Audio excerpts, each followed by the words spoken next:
లోపల ఎట్లా ఉంది? మీరు దేనికి వచ్చారు ఏంటి? నేను వెహికల్ అంతా బాగా మునిగిపోయింది బాగా మొన్న వరదలో. ఇన్సూరెన్స్ క్లెయిమ్ చేసుకుంటూ వచ్చానండి. ఎవరు వర్క్ వాళ్ళు చేస్తున్నారండి, దాంట్లో మాత్రం సందేహం లేదు. ఎవరు పనాలు చేసుకుంటూ వెళ్ళిపోతున్నారు.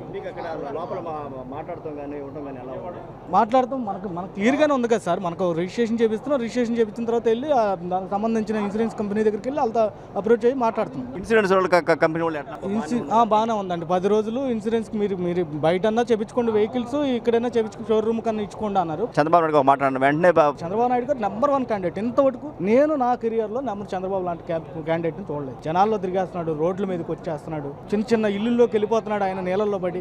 అంత మంచి సీఎంని ఆంధ్రప్రదేశ్ మళ్ళీ చూసిందని నేను అనుకుంటున్నాను. చంద్రబాబు నాయుడు గారు ఈ విధంగా పెడతారు, మీరు ఎట్లా చూస్తారు? అన్ని ఒక్క చోట గతంలో అయితే ఇన్సూరెన్స్ వాళ్ళ దగ్గరికి వెళ్ళాలి, వీళ్ళ దగ్గర పరిస్థితి అండి. ఇప్పుడు ఎలా? గతంలో తిరగాలండి. ఇప్పుడు చంద్రబాబు నాయుడు ఆయనకు అడ్మిషన్ మొత్తం తెలుసండి, అంత ఐడియా ఉంది ఆయనకి. చంద్రబాబు నాయుడు అయిన పర్సన్కి మొత్తం తెలుసు. జనాలను ఇబ్బంది పెట్టే పరిస్థితి లేకుండా, కష్టపడే పరిస్థితి లేకుండా ఆయన చేసేది ఆయన ఏర్పాటు చేసి చేసిచ్చాడు. 10 రోజులు ఇన్సూరెన్స్ క్లెయిమ్ అయ్యిద్ది అన్నాడు.